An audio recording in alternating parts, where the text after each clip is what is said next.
కొత్తగూడెం కార్పొరేషన్లో సుజాత నగర్ మండలంలోని 7 గ్రామ పంచాయతీలను కార్పొరేషన్లో కలపొద్దంటూ సిపిఎం పార్టీ ఆధ్వర్యంలో పంచాయతీ ప్రజలు సమీకృత జిల్లా కలెక్టర్ కార్యాలయం వద్ద ధర్నా చేపట్టారు.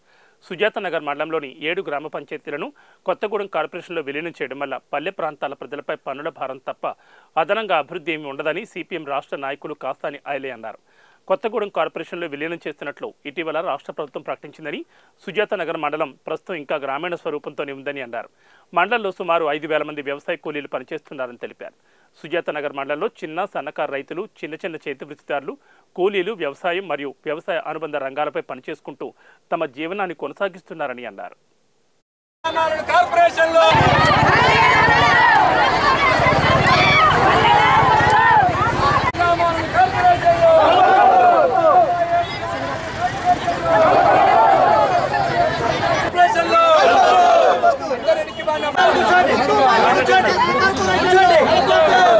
అందరూ కూర్చోండి.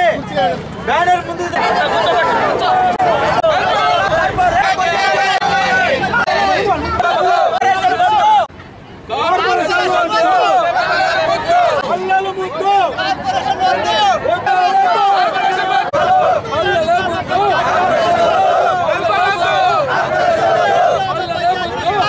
పంచాయతీల కార్పొరేషన్లో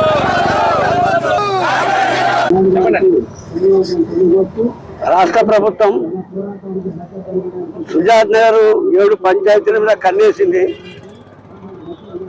గత అనేక సంవత్సరాలుగా పోరాడి సాధించుకున్నటువంటి ఆ గ్రామాల ఐక్యతను బుగ్గిపాలు చేసేటువంటి నిర్ణయం తీసుకున్నది. ప్రభుత్వం తీసుకున్నటువంటి నిర్ణయం కొత్తగూడెం కార్పొరేషన్ ఏర్పాటు చేస్తూ ఎన్నికలు జరిగినటువంటి పాల్వంచని 170లు దాటి వచ్చినటువంటి సుజాత నగర్ని కలిపి కార్పొరేషన్గా ఏర్పాటు చేయటం ఇది దారుణమైనటువంటి విషయం. దానికి స్థానిక శాసనసభ్యులు కూడా పొత్తులో ఉన్నటువంటి ఎవరిని సంప్రదించకుండా ఏకోన్ముఖంగా దానికి మద్దతు ఇవ్వటం చాలా అన్యాయం. అది కనుక జరిగితే, కార్యరూపం ధరిస్తే రాబోయేటువంటి కాలంలో వ్యవసాయ కార్మికుల యొక్క పోరాడి సాధించుకున్నటువంటి గ్రామీణ ఉపాధి చట్టం కనుమరుగైపోతుంది.